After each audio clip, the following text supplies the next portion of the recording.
Apocalipsis 14, de los versículos 6 al 13, nos dice: vi volar por en medio del cielo a otro ángel que tenía el evangelio eterno para predicarlo a los moradores de la tierra, a toda nación, tribu, lengua y pueblo, diciendo a gran voz: temed a Dios y dadle gloria, porque la hora de su juicio ha llegado, y adorad a aquel que hizo el cielo y la tierra, el mar y las fuentes de las aguas.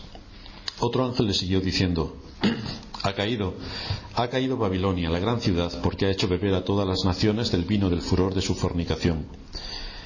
Y el tercer ángel lo siguió diciendo a gran voz: si alguno adora a la bestia y a su imagen y recibe la marca en su frente o en su mano, él también beberá del vino de la ira de Dios, que ha sido vaciado puro en el cáliz de su ira, y será atormentado con fuego y azufre delante de los santos ángeles y del Cordero. Y el humo de su tormento sube por los siglos de los siglos, y no tienen reposo de día ni de noche los que adoran a la bestia y a su imagen, ni nadie que reciba la marca de su nombre. Aquí está la paciencia de los santos, los que guardan los mandamientos de Dios y la fe de Jesús. Lo dejamos aquí. Repetimos lo que hemos dicho ya en casi todos los sermones. Este libro o gran carta no fue escrita para que se usase como un libro mágico dispuesto a hablarnos del futuro y ver las cosas que ocurrirán en el futuro. No está hablando de lo que va a ser la Unión Europea, la ONU o todo aquello que acontece en nuestro siglo, porque es de ser bastante egoístas el centrar toda la enseñanza de la Escritura en lo que a nosotros nos pasa en el siglo en el que vivimos. Es de ser bastante egoístas y además no tener ni idea de cómo son las enseñanzas bíblicas. Esta gran carta fue escrita para la Iglesia, las 7 iglesias en Asia, a las cuales dirige los primeros capítulos, y por general o por ampliación general a todas las iglesias de Cristo a lo largo de todas las generaciones, como es así que ocurre con el resto de cartas de los apóstoles. Cuando escribe Pablo a la iglesia de Éfeso, no solamente le escribe a Éfeso, sino a nosotros. A la iglesia de Corinto no le escribe a Corinto solamente, sino a nosotros, y así con el resto de las cartas que van dirigidas a las iglesias. Van dirigidas a las iglesias, pero nosotros las tomamos para nosotros, porque también son para nosotros. En nuestro texto hemos visto en los sermones pasados que aparecen 3 mensajeros. El primer mensajero vimos que se nos dice en qué estaba ocupado, y nos está hablando de que tiene el evangelio eterno, un evangelio que tiene unos destinatarios específicos y que son los moradores de la tierra, toda nación, tribu, lengua y pueblo. De manera que, como estábamos viendo también antes en el anterior sermón, el evangelio de Cristo debe ser predicado a todas las naciones, y esto es lo que estaba proclamando este primer ángel. El segundo mensajero, que está en el versículo 8, nos hace mención de la ciudad de Babilonia, que es tomada como símbolo del desenfreno, de la inmoralidad y de la idolatría, que es la gran enemiga del pueblo de Dios. Y veíamos que representa al mundo como centro de seducción del hombre, un mundo que le vende al hombre sus encantos, sus promesas de felicidad, le vende absolutamente todo, le vende la luna, y el hombre, cuando coge todo esto, lo único que encuentra es engaño, desengaño, frustración, y que nada de lo que el mundo le ha prometido se cumple. Por lo tanto, ese es el encanto del mundo, que te vende algo que tú crees que es lo más y resulta que es exactamente lo menos. Es decir, igual que hacían los grandes españoles cuando iban a la conquista de América, que le cambiaban a los indígenas los espejos por oro. Y claro, los indígenas veían el espejo y que ellos se reflejaban allí, y eso creían ellos que era el valor del oro. Los españoles les quitaron el oro y les dieron los espejos, con lo cual el engaño desde luego no pudo ser mayor. Pues este es el engaño al que nos lleva el mundo, a las seducciones del mundo. El tercer mensajero describe el lugar de tormento de los condenados. Está haciendo, por lo tanto, un recuento de las grandes doctrinas de la Biblia. Dice el versículo 9 y 10, que vamos a volver a leer, que el tercer ángel los siguió, al primero y al segundo, diciendo a gran voz: si alguno adora a la bestia y a su imagen y recibe la marca en su frente y en su mano, él también beberá del vino de la ira de Dios, que ha sido vaciado puro en el cáliz de su ira, y será atormentado con fuego y azufre delante de los santos ángeles y del Cordero.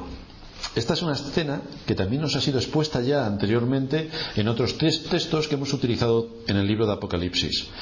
y que, como ya hemos dicho, tomando cámaras imaginarias estamos viendo desde distintos ángulos una realidad que está en el mundo que nos rodea y que no se ve con los ojos de la carne, sino que es todo lo que está detrás del mundo. Cómo mueve Dios cómo orquesta Dios todos los eventos, todas las circunstancias a través de su providencia para que todas las cosas ocurran y converjan en un determinado propósito. Pues esto es lo que estamos viendo con todas estas cámaras que nos están dando la vuelta a todo lo que se mueve en el mundo y que con los ojos de la carne no podemos ver, pero sí lo vemos con los ojos del Espíritu, que es aquí lo que Dios nos está exponiendo con su palabra.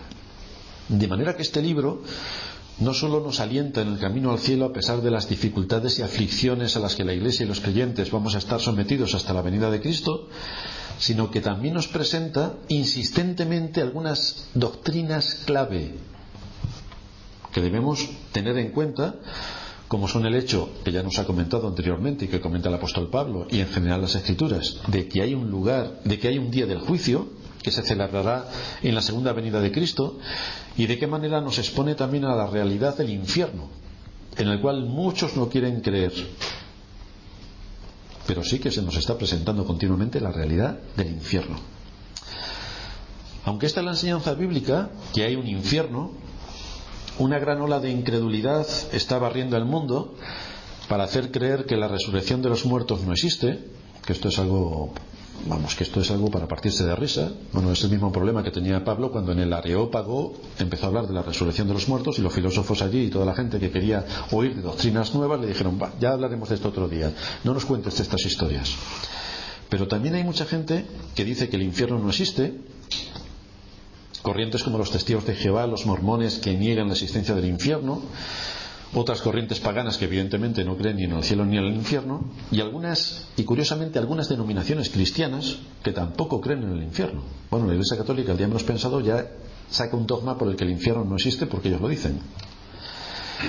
Por esta razón, como el infierno parece que no existe, se bromea con todas estas realidades, y no es raro oír a alguien decir que quiere pasar la eternidad calentando las calderas con botero, porque se va a pasar fenomenal, encendiendo fuego, y sobre todo no va a pasar frío, y otros que nos cuentan los buenos filetes de carne que se van a asar allí en todas las calderas y lo divertido que va a ser todo aquello, porque estará, con todas las olas de perversión allí, disfrutando todos de los mayores pecados imaginables. Se pensarán que se lo van a pasar fenomenal disfrutando de todo lo que disfrutan en la tierra. Pero aunque todo esto lo piensa la gente que no es creyente, lo más triste es que muchos que dicen creer en Dios, incluso dentro de iglesias evangélicas, mantienen que no hay infierno.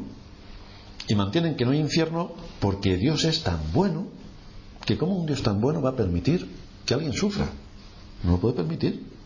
Por esa razón, la lógica nos lleva a pensar que no debe haber infierno. ¿Cómo va a permitir Dios que alguna de sus criaturas tenga que sufrir de esta manera hasta el fin de los fines, que encima no hay fin? Es decir, es un dolor eterno, sin esperanza, que es como se denomina a este lugar de tormento, sin esperanza. Esto supone, por una parte, el defender esta posición supone negar la doctrina cristiana del infierno. Eso por una parte. Entonces cogemos todas las enseñanzas de las Escrituras que nos hablan del infierno y las tiramos a la basura, como el resto de las Escrituras, que evidentemente cada día están más en la basura. Pero por otra parte hace algo interesante, y es que el hombre determina por sí mismo si existe el infierno o no. Es decir, el infierno existe si yo quiero que exista, pero si yo digo que no existe, pues no existe. Lo cual es bastante sorprendente, ¿no? O sea, como si el hombre tuviese la capacidad de, porque él quiere decir, pues la luna no existe, y porque yo quiera la luna no existe. Pero esto no es así tan fácil, porque el Dios creador y legislador es el quien tiene el gobierno y el control y el dominio absoluto sobre todas las cosas, y es el que determina. El hombre no determina absolutamente nada. Pero al afirmar todo este tipo de cosas, lo que se está diciendo es que Dios tiene que ser quitado de su trono, porque lo que Dios dice en su palabra a nosotros no nos vale. Por lo tanto, Dios fuera de su trono. El Dios que creó los cielos y la tierra y que creó el infierno, hay que despojarlo de su poder, porque a nosotros nos interesa, que somos muy buenos, que Dios sea tan bueno como nosotros queremos que sea, y por lo tanto no condene a nadie. No nos interesa en absoluto lo que nos tenga que decir por medio de su palabra escrita, que nos lo ha dejado por escrito, porque si nos lo deja en tradición oral, cuando se entera el último no tiene nada que ver con lo que dijo el primero. Por eso lo dejó por escrito.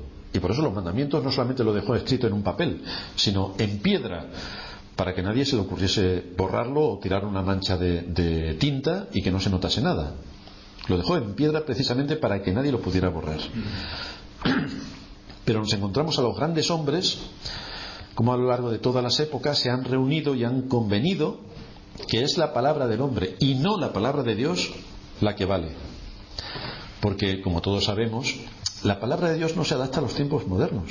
Nosotros vivimos en el siglo XXI y las cosas que aquí aparecen en la palabra de Dios, unas son culturales, otras son intraculturales, y al final de cuentas no nos interesa mucho. A nosotros nos interesa que tenemos que ser buenos, que tenemos que darle de comer a los que no tienen comida, que si podemos atentar contra el Estado mejor, y que si podemos sacarle todo lo que podamos al Estado mucho mejor. En fin, todo este tipo de cosas que forman parte de las empanadas mentales del hombre de nuestra época. Sin embargo, todo este darle vuelta a las cosas para decir con las palabras algo que dicen exactamente lo contrario y quitarle a Dios de su trono es algo ya muy antiguo. Es algo muy antiguo. Hay un filósofo llamado Protágoras que vivió entre los años 485 al 411 a.C., que era un sofista, de quien se nos dice que era admirado y experto en retórica, que recorría el mundo de aquel tiempo, el mundo conocido, cobrando elevadas tarifas por sus conocimientos acerca de cómo se debían utilizar correctamente las palabras. Platón dice de él que era el inventor de los sofistas profesionales, y a lo que él se dedicaba era a desplegar una gran habilidad para tener éxito mundano y por medio del uso perverso de las palabras ganarse el favor de los hombres. El sofista es un embaucador. Es decir, te cuenta algo tan increíblemente absurdo, pero te lo presenta de tal manera que tú te crees que es verdad. Por ejemplo, esta mañana me venía contando mi mujer que una de las personas que años estuvieron por aquí en la iglesia, ¿sabéis que ha desaparecido un avión? Pues no ha desaparecido el avión, no. Han sido los extraterrestres que lo han cogido al avión porque quieren hacer un nuevo orden mundial y los han cogido para acabar con los bancos. O sea, las relaciones que ponen entre causa y efecto de que el avión ha desaparecido, los extraterrestres, los bancos y todo esto, parece que tiene mucho sentido con la enseñanza de la Biblia. Lo más triste es que esta persona es creyente y cree todas estas cosas.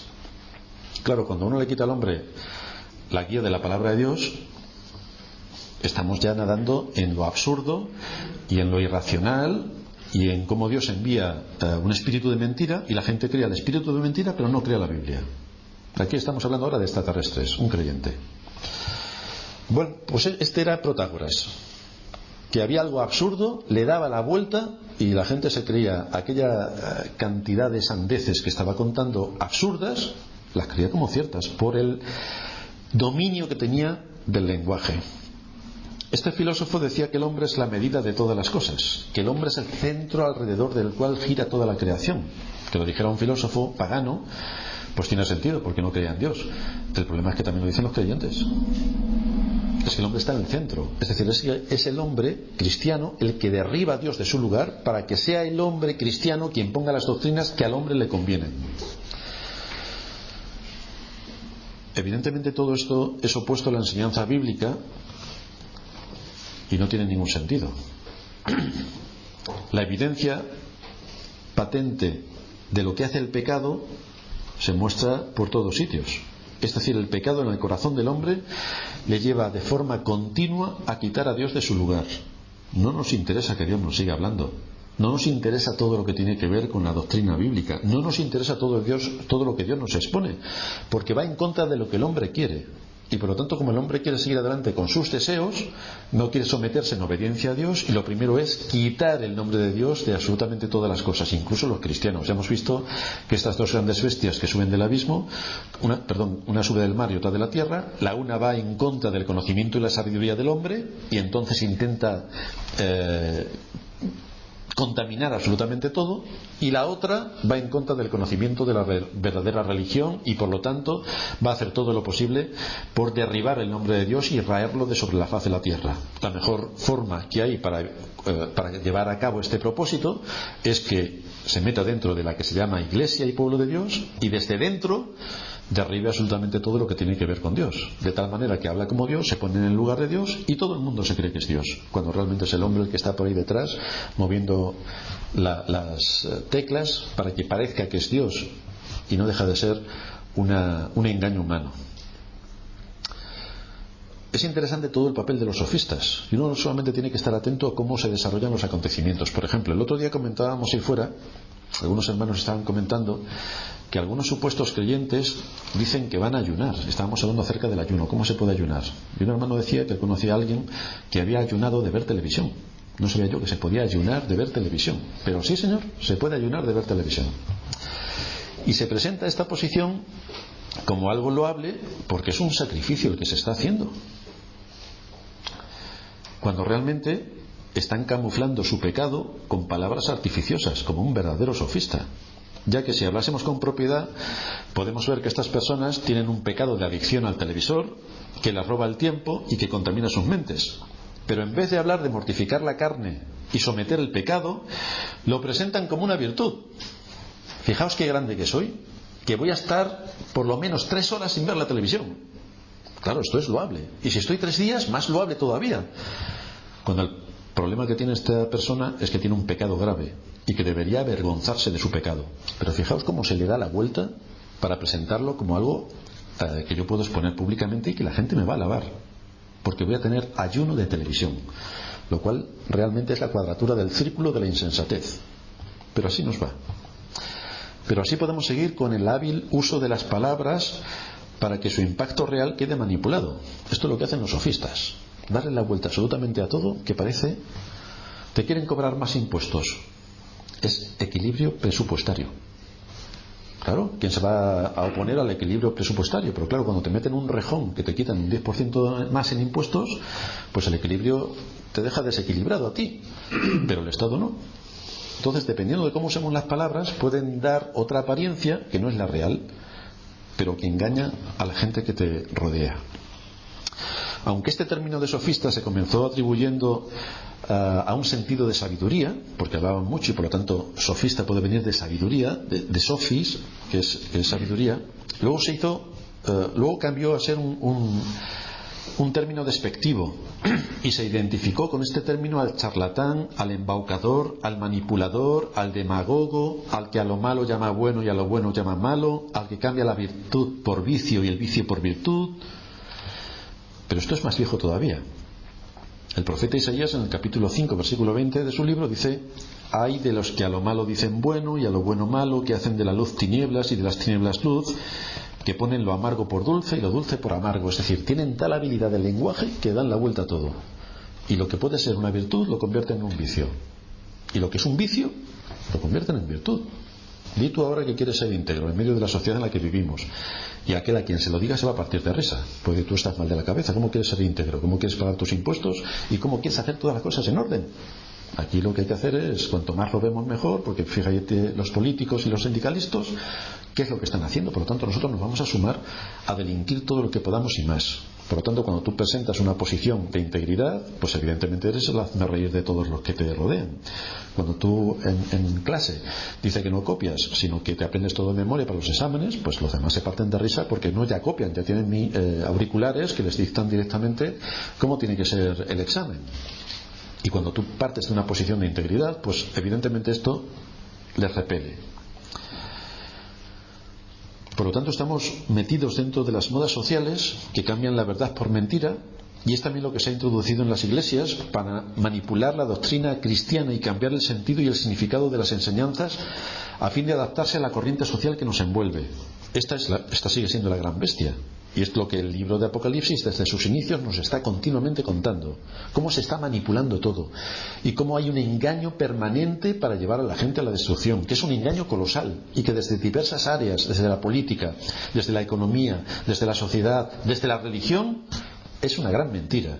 Por lo tanto, tenemos que recurrir a las Escrituras para que abran nuestros ojos y nuestro entendimiento y podamos ser críticos con las cosas que nos rodean y servir a Dios en medio de nuestra generación. Aún los que se llaman creyentes mantienen, como hemos dicho, esta puja contra Dios a fin de que Dios sea quitado de su trono y el hombre puesto en el trono de Dios. Esto es lo que ocurrió ya en el primer libro de Génesis. Satanás, con que Dios os ha dicho a la mujer, o sea, con que Dios os ha dicho que el día que comáis de esto moriréis. No. Se han abierto vuestros ojos. O sea, el engaño manifiesto, continuamente, el engaño. Ahí tenemos a Satanás, el príncipe de este mundo, que despliega todo su poder que le ha sido dado por Dios para cumplir con este propósito de engañar. Y la gente se creerá la mayor de las necedades, el mayor de los cuentos, con tal de no creerse la verdad que aparece en las Escrituras. Por tanto, siguiendo las palabras de Protágoras, el hombre es el centro de todas las cosas y no quiere quitarse de su posición. Quiere arrebatarle a Dios la posición de dominio y de centralidad que tiene en el universo, y quiere sentarse él mismo en ese sillón de trono y de dominio. De manera que el primer mandamiento, no tendrás dioses ajenos delante de mí, el hombre lo barre directamente y se pone él mismo en ese asiento que le corresponde únicamente a Dios. Ahora el creyente no se inclina ante los ídolos mudos. ¡Qué barbaridad la Iglesia de Roma! ¿No se darán cuenta que es un muñeco de palo al que están adorando? Nosotros no. Nosotros ya somos evangélicos. Y entonces nosotros ya no adoramos a los ídolos mudos. Adoramos a nuestro egoísmo, a nuestra soberbia, nos adoramos a nosotros mismos. Pero el propósito es el mismo: quitar a Dios de su trono. Unos ponen muñecos de palo y otros se ponen a sí mismos. Pero el propósito es el mismo. Dios está fuera. Dios está fuera. Hemos mencionado la mucha confusión que reina en este campo en nuestro tiempo, de qué manera hay ideas completamente perversas acerca de Dios, del pecado, del hombre, y cómo llevan a los hombres a tener conclusiones alejadas de la verdad bíblica que aparece en las Escrituras acerca del cielo y del infierno. El cielo, ¿qué vamos a hablar del cielo? Todo el mundo piensa que estaremos ahí tocando violines y arpas de nube en nube, cuando nada de todo eso aparece en las Escrituras. Pero es la idea general. Qué aburrimiento el cielo, por favor. Creo que era el pastor Fugel que decía, que le contó a alguien alguna vez, que el cielo debería ser muy aburrido porque es como un culto interminable.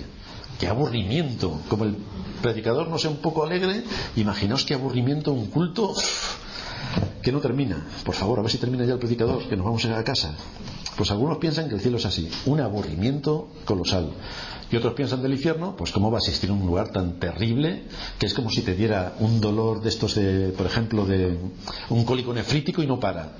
No puede ser, tiene que ser otra cosa, mejor que no sea nada. Y entonces los hombres se reúnen para que no sea nada. Determinan los hombres que el infierno no existe. Otros piensan, sin embargo, que el pecado no es una razón suficiente para que los hombres tengan que sufrir una condenación sin fin. Y por lo tanto, ¿cómo no va a perdonar Dios a sus criaturas?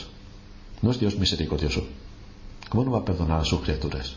Y si perdona a todas sus criaturas, ¿qué necesidad tenemos del infierno?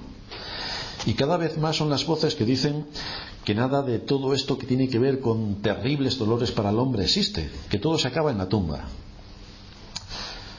Otros evidentemente afirman que esta doctrina es muy cruel. ¿Cómo puede un Dios de amor y de misericordia mantener una doctrina tan cruel que va a hacer o que va a llevar a los hombres a un castigo sin fin con unos dolores terribles? Esto es una amenaza tortuosa indescriptible. No puede ser que Dios sea de esta manera. Y así podemos empezar a contar opiniones, ideas y sugerencias de un montón de hombres que traen su lógica natural a este tipo de afirmaciones, a este tipo de doctrinas. De alguna manera, toda esta presión puede hacer mella en nuestras mentes, y alguno puede pensar en momentos de debilidad: ¿y si algo de todo esto al fin y al cabo fuera verdad? Que no existe el infierno como tal. Porque, caramba, si Dios es misericordioso, ¿esto será así? Y lo que tenemos que hacer es no ver cómo pensamos nosotros, sino cómo piensa Dios, que es lo que siempre tenemos que hacer. ¿Por dónde van nuestras mentes? ¿Por dónde van nuestros corazones? ¿Por dónde va la moda de la sociedad? ¿O por dónde va Dios? Es que nosotros somos expuestos al mensaje de su palabra para conocer a Dios. Estamos aquí con este propósito: conocer a Dios. Y conociendo su palabra, estamos viendo cómo Dios ha desarrollado todas estas grandes doctrinas que tienen que ver con la vida y la muerte. Así que lo que tenemos que hacer es volver a las Escrituras y decir: sea Dios veraz y todo hombre mentiroso, porque es exactamente lo que es el hombre, un mentiroso.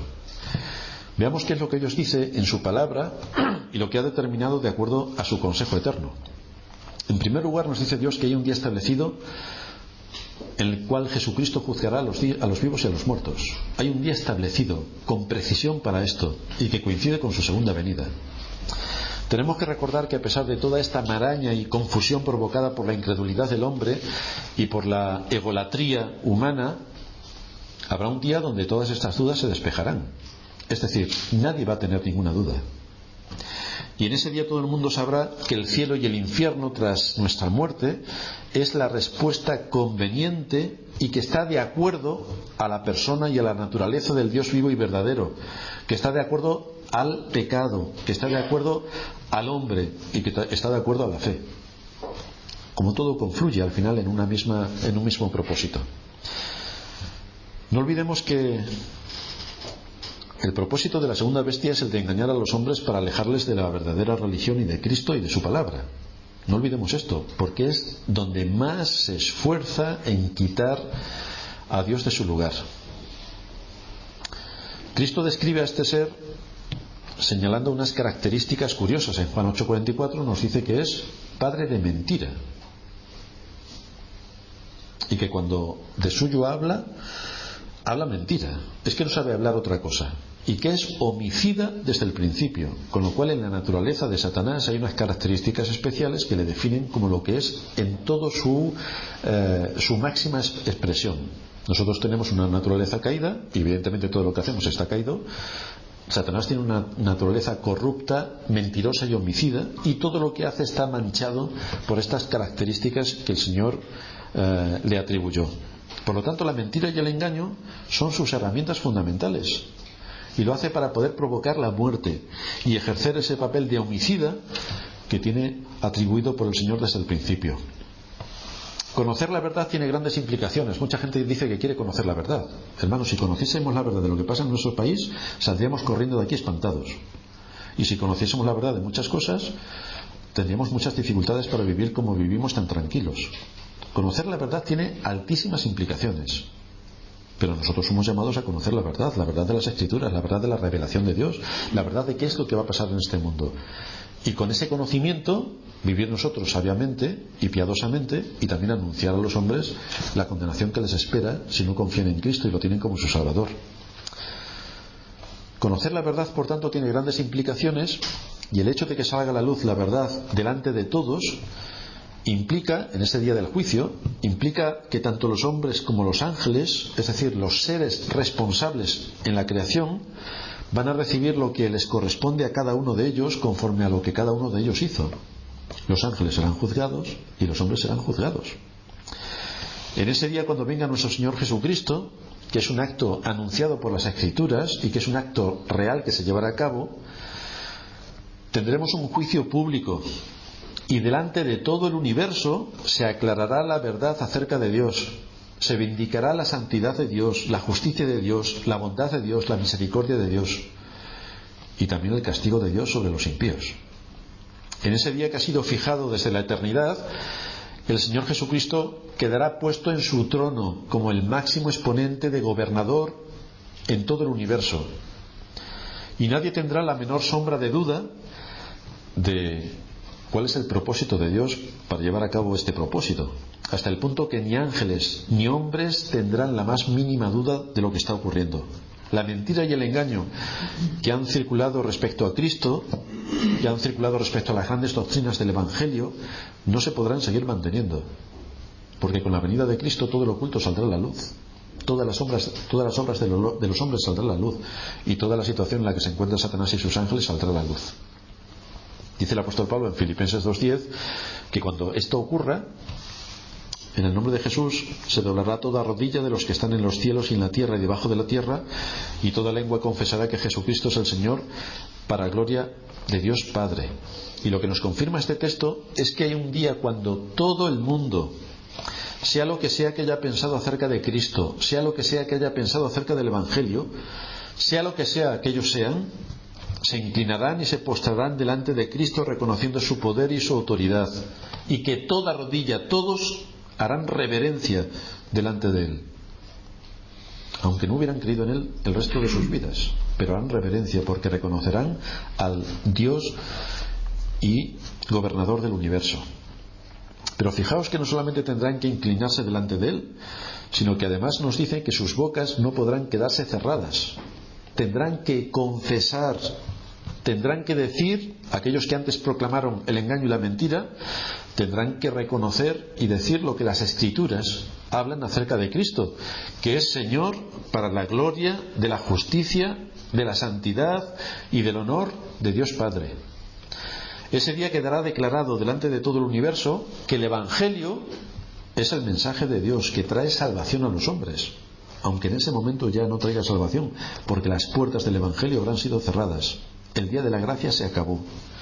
El Evangelio que predicó Cristo, que predicaron los profetas, que predicaron los apóstoles y que hoy ha sido dado a la Iglesia para que se siga predicando y que contiene la obra de Cristo, todos reconocerán que es la palabra de verdad para salvación y que es la que llevó a millones de personas a la salvación. Pero además se conocerá también la verdad de cada hombre. Recordad en Lucas 12:2, donde Cristo nos reitera que ninguna realidad podrá quedar escondida, encubierta u oculta, que todo será manifiesto, que todas las cosas que están en la oscuridad saldrán a la luz.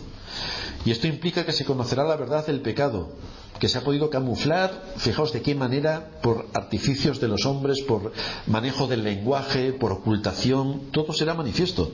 No habrá argumentaciones, no habrá justificaciones, no habrá excusas. Todo quedará abierto delante de aquel ante quien tenemos que dar cuentas. No habrá nada que podamos argumentar para quitar de en medio el pecado. Dios declaró la verdad por medio de las cosas visibles de la creación, dándonos todo lo que ven nuestros ojos, el universo, la tierra en la que vivimos, los árboles, las plantas, el mar.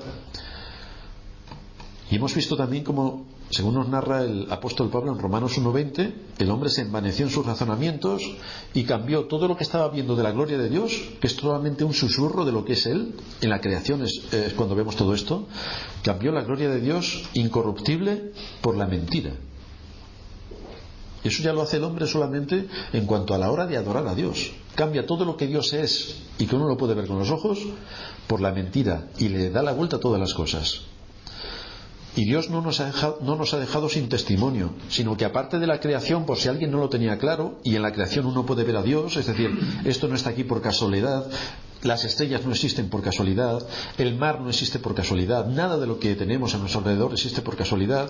Dios no nos ha dejado sin testimonio, sino que aparte de toda la creación visible, nos ha dado también las Escrituras, donde se nos expone lo que tenemos que creer y cuál es el camino que tenemos que llevar a cabo para escapar de la ira de Dios, para no ser atrapados por las tinieblas.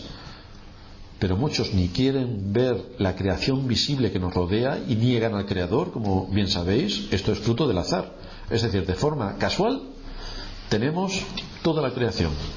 Como todos vosotros sabéis, los que lleváis en el bolsillo los iPhone 5, los iPhone 4, las Galaxy y todo lo demás, es casualidad. Es decir, empezaron a botar las partículas y de pronto se convirtieron en teléfonos inteligentes. ¿Casualidad? Como casualidad es que se ha creado el universo. Pero la gente se quiere creer la mentira y entonces niegan a Dios su poder creador, y cuando hablamos de las Escrituras le niegan a Dios su poder legislador. Es decir, le niegan a Dios absolutamente todo lo que tenga que ver con lo que Él es como Dios. De manera que tanto el mundo en el que vivimos hace una guerra monumental contra Dios y el espíritu del engañador está en medio de ellos, como en el mundo de la religión hay una guerra frontal contra Dios y es el enemigo el que también está entre ellos. ¿Qué nos queda? ¿Qué nos queda para que Dios pueda manifestar su poder y su gloria? Pues nos queda evidentemente el día en el que Cristo vendrá en su segunda venida, que a cada uno le dé conforme a sus hechos, y que todos sabrán que cuando Dios aplica su justicia lo hace con un perfecto conocimiento de causa y lo hace con la más absoluta seguridad de que la justicia inmaculada será aplicada a cada uno de los seres humanos. Los que vivieron y murieron en sus pecados, que no quisieron oír a Cristo, que no lo quisieron oír y prefirieron morir sin Cristo, tendrán el trato que les corresponde, porque ellos mismos determinaron su futuro. Quisieron no vivir con Cristo, pues eso es lo que les espera. Fijaos que el trato de Dios con nosotros, con los hombres, no es igual que el trato de los padres de hoy con sus hijos. Por ejemplo, Manolito, como salgas por esa puerta, te voy a dar un azote. Manolito sale por la puerta y no pasa nada. Manolito, como salgas otra vez por la puerta, te voy a castigar, ¿eh? Esta noche te quedas sin cenar. Manolito sale 4 veces por la puerta y esta noche tiene la cena. ¿Qué es lo que está ocurriendo? Que el padre es un mentiroso. Esa es la realidad. Por eso Manolito sale todas las veces que quiere y no pasa nada. Porque el padre es un mentiroso. El problema no lo tiene el niño. El problema lo tiene el padre. El asunto es que en el tema de Dios, Dios no es mentiroso. Y cuando Dios amenaza, cumple. Y si te dice no pases por aquí, y si pasas tendrás un castigo inflexible, ya tú decides. Si sales por ahí sabes que tienes un castigo. Entonces tú decides. ¿Tú quieres vivir sin Cristo? Pues morirás sin Cristo. La advertencia de la Escritura es bastante solemne. Dios está advirtiendo y tiene paciencia, procurando que lleguen todos los hombres al arrepentimiento. Tiene paciencia. Las iglesias predicando el Evangelio, hermanos que están por ahí desperdigados por un montón de sitios y que dentro de su contexto están predicando el Evangelio. El Evangelio es anunciado hasta el último de la tierra. Hoy ya no hay excusa para que alguien no quiera escuchar el Evangelio a través de los medios de comunicación, a través de Internet, a través de todo lo que hay. Todo el mundo tiene acceso al Evangelio. Por lo tanto, si alguien escucha el Evangelio y no quiere obedecer al Evangelio, no tiene excusa. Tiene la creación visible, en la cual puedes tener una guía para dirigirse a las Escrituras. Y tiene las Escrituras y la palabra de Dios predicada a todos los niveles, cumpliéndose así la promesa del Señor respecto a la Iglesia de que tendría que predicar el Evangelio hasta el último de la tierra. Y se ha cumplido. Entonces ya nadie tiene excusa para llegar delante de Dios y decirle: a ver si me perdona como mi padre, que cada vez que hacía algo y le desobedecía, luego no pasaba absolutamente nada. Pero repito, hermanos, nosotros como padres somos unos mentirosos, porque decimos que vamos a castigar a nuestros hijos y no los castigamos, y por tanto nuestros hijos actúan en consecuencia a nuestra mentira. Pero Dios no es mentiroso, y Dios cuando amenaza cumple, que es exactamente lo que hace. Así que quien quiere vivir de acuerdo a sus pecados morirán en sus pecados, y por lo tanto Dios será justo cuando envía a estos que murieron en sus pecados a la condenación eterna. El asunto del infierno tiene que ver con el pecado de aquellos que quisieron vivir y morir de acuerdo a sus deseos. El infierno tiene que ver con el pecado y lo que hace el pecado en el hombre. El infierno corresponde a la justicia de Dios. No es una debilidad suya. No es que Dios disfrute llevando a la gente a la condenación, sino que es la manifestación de un aspecto de su gloria. Y dentro de los grandes atributos de Dios está el de su justicia, igual que está el de su amor. Dios nos perdonó en Cristo y nos salvó en Cristo, pero al mismo nivel que está su gracia y su misericordia, está su ira y su justicia. Al mismo nivel. Y por lo tanto Dios será justo cuando lleve a todos aquellos que no quisieron creer en Cristo a la condenación. En el infierno Dios da a beber a cada uno la copa del pecado en la que quiso vivir, de la que no se quiso arrepentir. Fijaos, tal y como decíamos la semana pasada, que en esta vida el pecado del hombre se experimenta mezclado con la misericordia de Dios. Dios muestra a toda esta creación su bondad, porque restringe hasta cierto punto los efectos y las miserias del pecado en el mundo. ¿Por qué, habiendo tanto pecado, podemos vivir en el mundo de una manera más o menos coordinada? Es decir, uno se sube en el coche y el coche funciona. Te pones en la carretera y la gente más o menos respeta las señales de circulación. Podemos tener un montón de beneficios en el trabajo que todos hacemos para todos, de manera que podemos tener luz, que podemos tener agua en nuestras casas, que podemos estar cómodamente sentados, que hay grandes descubrimientos que facilitan la vida. Pero esto es el poder de la misericordia y de la gracia de Dios que restringe el pecado, porque si no estaríamos como anoche estaban aquí en Madrid, haciendo de vándalos totales, casi matándose unos a otros. Pero por la gracia de Dios y su misericordia restringe el pecado en los hombres, de manera que podemos convivir pacíficamente. A pesar de todo esto, aquí los hombres viven de espaldas a Dios, violan su voluntad, y al mismo tiempo pueden vivir muchos años en los que Dios les concede salud, les concede recursos para su vida, disfrutan de los bienes que nuestro Señor les da. Por ejemplo, el que puedan vivir en sociedad, el que puedan tener todos los beneficios de la medicina, la educación. Pueden disfrutar del cariño de sus familias, pueden tener hijos, pueden disfrutar de buenas vacaciones. Todo esto entra dentro de la misericordia de Dios para su creación. Todos estos bienes que tienen los hombres, independientemente de su conducta, provienen de Dios, que es paciente para con todos, que restringe el pecado y sus efectos en el hombre, para que el mundo funcione como funciona. Aquí vemos que el hombre vive probando algo de la amargura del pecado, pero siempre mezclado con la misericordia de Dios. Siempre. Fijaos lo que dice Hechos 14:17. Dice allí Pablo: si bien no se dejó a sí mismo sin testimonio, haciendo bien, dándonos lluvias del cielo y tiempos fructíferos, llenando de sustento y de alegría nuestros corazones. Y esto lo hace para toda su creación. Da igual que sean justos e injustos, para todos. Dios restringe el pecado por su gracia.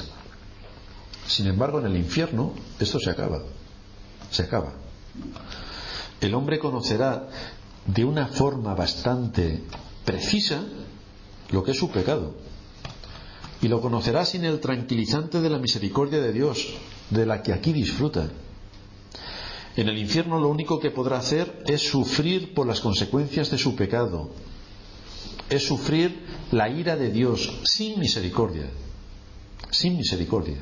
Y sufrir la ira de Dios creo que es lo más severo que jamás alguien puede imaginar. El sufrimiento y el tormento que experimenta el hombre es retributivo. Es tormento por su pecado. No es un sufrimiento para aprender. A veces sabéis que el Señor utiliza los sufrimientos en nuestra vida para que aprendamos. Viene una aflicción, viene una prueba, sufrimos, pero todo tiene un carácter para que aprendamos lo que está ocurriendo en nuestra vida, para que aprendamos a cambiar nuestra conducta. Pero en el infierno, aquello es solamente para cobrar lo que nuestros hechos han hecho. Es de carácter retributivo. Este tormento consiste en beber pura la ira de Dios. Es lo que nos está diciendo nuestro texto, Apocalipsis 14:10. Él también beberá del vino de la ira de Dios, que ha sido vaciado puro en el cáliz de su ira, y será atormentado con fuego y azufre. Esto es lo que está definiendo como el infierno.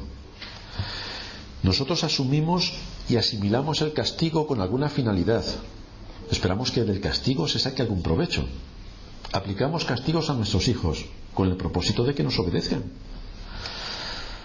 Los jueces y el sistema penitenciario de nuestro país impone castigos penales a los delincuentes, en muchos casos para que salgan de su conducta y se puedan reinsertar en la sociedad. Pretenden que se recuperen para la sociedad y puedan vivir en sociedad. Pero en el infierno no opera esta ley. No es ese el propósito del infierno. No es el que mejores tu conducta. No. Es solamente retributivo. Es que pagues por tu culpa, que es distinto. No es terapéutico. No es preventivo. No es didáctico. No es para que saques algo bueno del mal que se sufre. No. Es que pagues por tu pecado. Es que pagues por tu pecado. Y pagas por toda la eternidad. Así de horrible es el pecado. Es en el que tantos quieren vivir y por el que no quieren escuchar a Cristo. Esta es la verdadera cara del pecado que hay en nosotros. Y es así como debemos considerar el infierno. Es este el infierno, donde tienes que pagar por tu pecado por los siglos de los siglos. En nuestra sociedad, como en aquella en la que habló nuestro Señor, muchos asumen que no irán al infierno. Tú le preguntas a cualquiera y te dicen: no, si yo soy buena persona. Fíjate, si soy buena persona, que todavía no he matado a mi vecino, que normalmente no atraco bancos, con lo cual soy más o menos buena persona, porque ellos entienden que ser mala persona es el que atraca bancos, claro. Pero si tú no atracas banco ni matas a tu vecino, más o menos eres una buena persona. Muchos piensan que Dios no puede ser tan malo como para llevarles a ellos al infierno, que son buenas personas. Por lo tanto, no se van a preocupar de los temas de la Biblia, porque el Señor ya sabe lo que ellos son. No hace falta que ellos se tengan que preocupar en obedecerle y en buscar a Cristo como su Salvador, porque claro, si uno es buena persona, ¿qué necesidad tiene de Cristo? Cristo vino a morir por los pecadores, pero es que yo soy buena persona. Por lo tanto, no tiene mucho sentido que Cristo viniera a morir por mí cuando yo soy buena persona. Por lo tanto, no necesito a Cristo. Ese es un engaño bastante sutil que muchas personas tienen en su mente. Pero si observamos en las Escrituras, Cristo excluye del cielo a los que más claramente creían que merecían ir al cielo, los escribas y los fariseos. Si alguien entraba en el reino de los cielos según los israelitas, eran los escribas y fariseos. Imagínate un fariseo que llegó delante del Señor y le dijo: maestro, bueno, ya he cumplido toda la ley, ¿qué más me falta? O sea, para chulo yo, y eso que no soy de Madrid. Pero así se llegó este hombre a Cristo. Dice Mateo 5:20, está hablando el Señor: os digo que si vuestra justicia no fuere mayor que la de los escribas y fariseos, no entraréis en el reino de los cielos. Es decir, ellos iban al infierno. Ellos estaban entre aquellos que entrarían en el infierno. El no conocer a Dios implica que uno no conoce la ley de Dios. Y si no conoces la ley de Dios, no conoces cuál es tu pecado. Y por eso, en general, la clase religiosa y los buenistas de nuestro tiempo piensan que pueden entrar en el reino de los cielos. Pero piensan que pueden entrar porque no conocen la ley. Si uno está en un país y no conoce su ley, puede delinquir sin darse cuenta. Ahora, como te pilla la policía, te pasas el resto de tu vida en la cárcel. El asunto es que el tema de la policía es una posibilidad. El tema de que Dios te va a juzgar es una certeza. Es una pequeña diferencia. Por lo tanto, vemos a mucha gente que, como no conocen a Dios, no conocen su ley y por lo tanto no conocen sus pecados. Debido a su total ignorancia de las Escrituras, creen que podrán entrar al reino de los cielos. Pero recordad una norma que existe en el mundo en el que vivimos y que existe en el reino de los cielos: que la ignorancia de la ley no exime de culpa. Es decir, que tú no sepas lo que dice la ley no implica que te coja la policía y te meta en la cárcel. Luego tú no puedes decir: anda, es que yo no lo sabía. Pues te preocupas en saberlo. Y eso mismo ocurre con las Escrituras. Por otra parte, las Escrituras nos presentan algo interesante, y es que aquellos que se ven a sí mismos dignos de ir al infierno, resulta que escapan del infierno, lo cual es una paradoja bastante curiosa. Los que creen que van al cielo, resulta que van al infierno, y los que reconocen que por su condición merecen el infierno, resulta que van al cielo.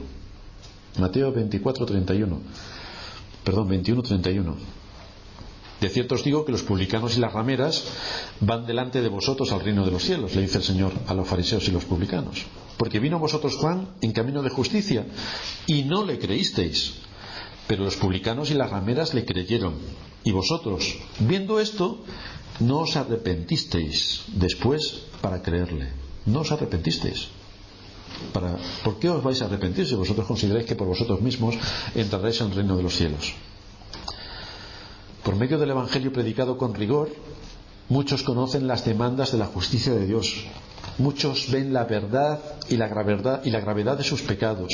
Muchos acuden a Cristo y creen en el Evangelio para buscar el perdón, aun sabiendo que no lo merecen. Pero por eso buscan a Cristo, para que el perdón les sea otorgado. Fijaos que los que entran dentro de este grupo no se apoyan en su propia justicia. No se apoyan como los fariseos en que ellos son los grandes y los entendidos y a los que nadie les hace sombra, sino que se apoyan en la justicia de Cristo y por lo tanto, viéndose merecedores del infierno, pueden escapar del infierno por lo que Cristo hizo para ellos. Esta doctrina del infierno es bastante curiosa, porque nos recuerda que todo cuanto somos y tenemos, todo lo que nosotros somos en esencia, nos conduciría precisamente a ese lugar de tormento por lo que somos. Por lo tanto, esta doctrina nos humilla al ver cómo necesitamos un gran Salvador que padeció delante de la ira de Dios para que nosotros, dignos merecedores del infierno eterno, pudiéramos obtener en base a Cristo la justicia que nos sea necesaria para poder entrar al reino de los cielos. El tratar estas doctrinas nos debe llevar a mirar a Cristo con gratitud, con un mayor deseo de amarle y de servirle y de obedecerle, porque esta será la evidencia contundente de nuestra vocación y elección. Es decir, nosotros estamos en Cristo no porque nosotros seamos muy inteligentes, y fijaos, como somos tan inteligentes hemos deducido esto, no, sino porque Cristo nos ha llamado, nos ha amado y nos ha puesto en el camino de santidad y nos ha permitido el poder conocerle de acuerdo a su palabra. Y lo que nosotros tenemos no es por nosotros mismos, es por la gracia de Dios en nosotros, que nos ha abierto nuestros ojos y nos ha hecho entender todas estas grandes promesas y todas estas grandes doctrinas. a la vez esto nos debe llevar a pensar cómo tenemos que ganar a los perdidos. ¿Cómo ganar a los perdidos? Cómo utilizar los medios que tenemos a nuestra disposición para que no caiga sobre ellos la condenación y el tormento que están preparados para todos aquellos que no quisieron escuchar a Cristo. ¿Cuánto tiempo tenemos que dedicar a la oración para que el Señor nos use y para que pecadores puedan venir al reino de Cristo? En todas estas cosas tenemos que estar también preocupados y ocupados en cómo hacer posible que el Evangelio de la Salvación, las buenas nuevas, que significan las buenas noticias, puedan llegar al corazón, a los oídos de la gente que nos rodea y puedan ser librados de la condenación eterna que sin duda les va a llegar si no se encuentran con Cristo y si no buscan en Cristo a su Salvador. Así que tenemos grandes responsabilidades delante de nosotros. Por una parte, cómo se nos muestran estas doctrinas, y por otra, cuál es nuestra responsabilidad al ver lo que Cristo ha hecho en nosotros, para que nosotros podamos también transmitir el Evangelio de la gracia a quienes nos rodean. Vamos a terminar en oración.